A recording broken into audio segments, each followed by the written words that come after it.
Hola y bienvenidos. Hello and welcome. My name is Hilda Molina, and today I am presenting Chapter 8 of Essential Linguistics by authors Freeman and Freeman. Chapter 8, Morphology, discusses morphology in second language acquisition, reading instruction, academic vocabulary, instructional strategies, and attached we are going to have a research paper that discusses classroom strategies.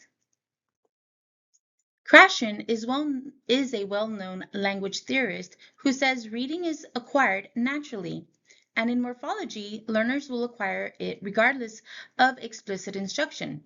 Although explicit instruction does aid in comprehension, he has received criticism for some of his parts of the theory.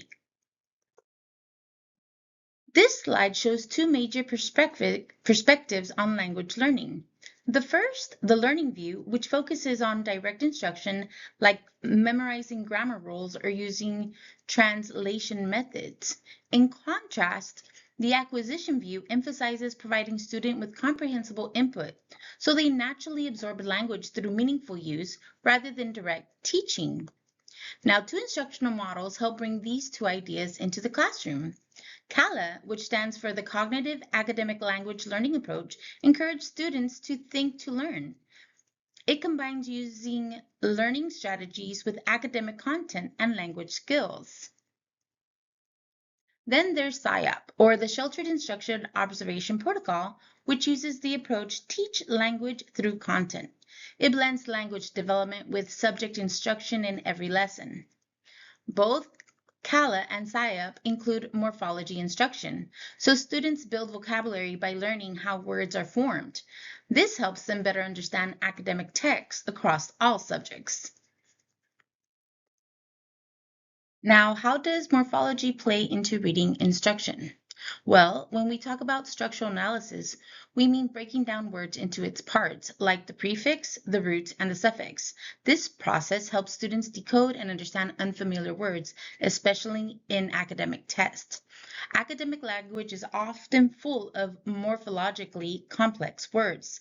Think of words like reconstruction, unpredictable, dissatisfaction. By learning to recognize morphological cues, students can figure out not just what a word means, but also its parts of speech. For example, seeing. Shun, T-I-O-N, at the end of a word usually signals a noun. These skills are powerful tools for comprehension and vocabulary growth, especially for English language learners. The research article that I read is called Morphological Awareness and Reading Comprehension, a developmental study of the Spanish-speaking English language learners in the Journal of Learning Disabilities, 2007. This research study focused on Spanish-speaking English language learners in grades 4 and 5. One of the key findings was that morphological awareness, the ability to recognize and use word parts like roots and affixes, is a strong predictor of reading comprehension. Students who developed this awareness were able to grow their vocabulary in depth, not just size, and their comprehensions improved significantly over time. Based on these findings, the authors recommend that instruction should include derivational morphology strategies, which means teaching students how words are built from other words, like happy becoming happiness, or educate becoming education. I remember when I was taking my test in high school and I didn't know the meaning of the word, I was always able to use the context clues, but also my morphology knowledge to help me understand what the word meant. And it was a really, really good way to help me comprehend what I was reading. So how do we approach morphemes in the classroom? Well, one instructional strategy is called morpheme mapping. So this slide explains a powerful instructional activity, morpheme mapping. First, students break down words into parts, prefixes, roots, and suffixes. For example, in the word transportation, They'd identify trans, which means across, port to carry, and Asian, a noun ending. Then they use visual maps, like word trees or spokes diagrams, to define each part and show how meanings connect. This approach builds word consciousness. Students start paying attention to how words work. Over time, it leads to stronger academic vocabulary growth because they can apply this strategy to new words across all subjects. Let's look at an example of how to teach morphology through a word like transportation. We start by breaking the word into parts. Trans, which means across, port meaning carry, and Asian, a suffix that means the action or process. Next, we discuss the meaning of each part, helping students understand how the word is built. Then we ask students to find related words like transport, import, and export, all which share the same root, port. Finally, students use this knowledge to build morpheme trees or semantic verbs, making the word structure and meaning visual and memorable. This kind of hands-on work builds deeper vocabulary knowledge and gives students tools they can apply to other academic words. This is an example of how we can teach morphology using a root word. The root spect means to see. From this one root, students can unlock many related words. Inspect meaning to look into. Respect means to look up to. Spectacle is something to be seen. Spectator is someone who watches. And prospect means something to look forward to. On the right, you see a word web that connects all these words visually to the root.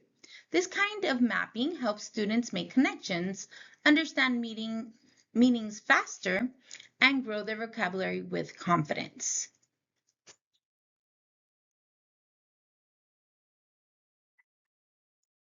Teaching cognates is importantly beneficial to students because it gives them support in acquiring their second language. First, recognizing cognates, words that look and sound familiar in both languages, helps students expand their vocabulary more quickly. Second, shared morphological patterns like prefixes, roots, and suffixes give students tools to break down and understand complex words.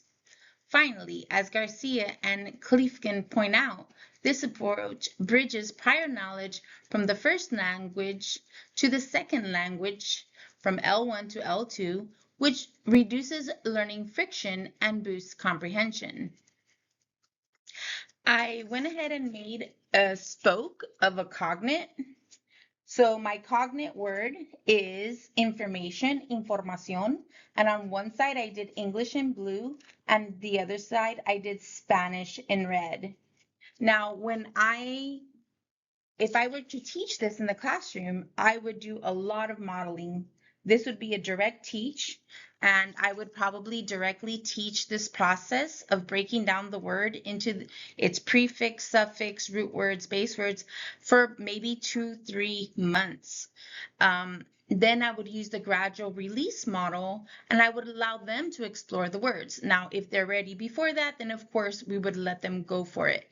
I would also use a lot of group work and maybe partner work when to accomplish this task, because it is a difficult task, especially for your second language acquisition learners. Now, if you teach in a dual language classroom, then you would, of course, pair the English with the Spanish in that classroom. And that would also help them learn the languages. And it also provides a really great way to see that cross-curricular connection in the language for the students, which is a really important aspect that I think that sometimes we don't do for our English language learners. I know Krashen says that it's acquired naturally, but I know a lot of students who would benefit for this type of explicit morpheme mapping instruction.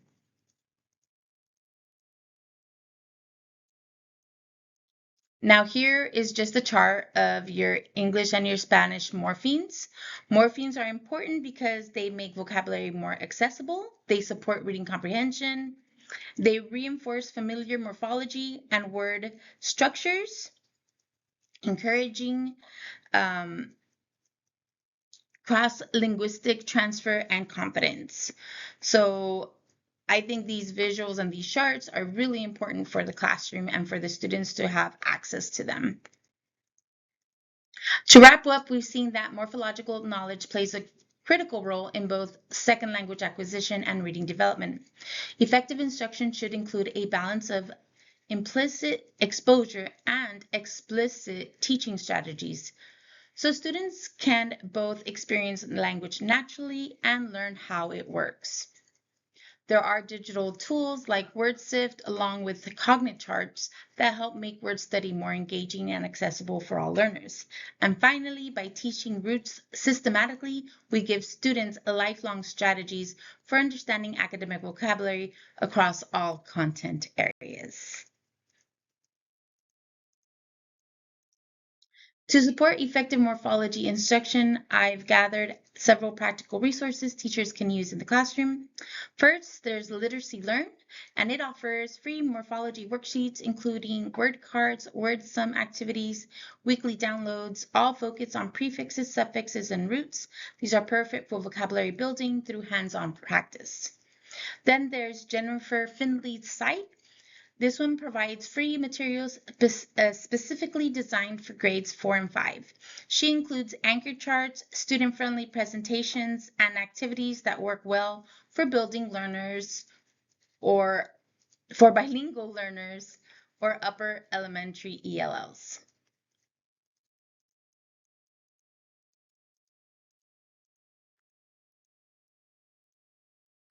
And this is just another slide with morphology resources for the classroom. Teach Starter features a full morphology resource collections. It has printables, anchor charts, interactive games like prefix, suffix, bingo. These were created by teachers to save planning time and keep students engaged. Morphology Hub provides structured lessons that include reading passages, closed task, and word sum activities, great for decoding and encoding practice.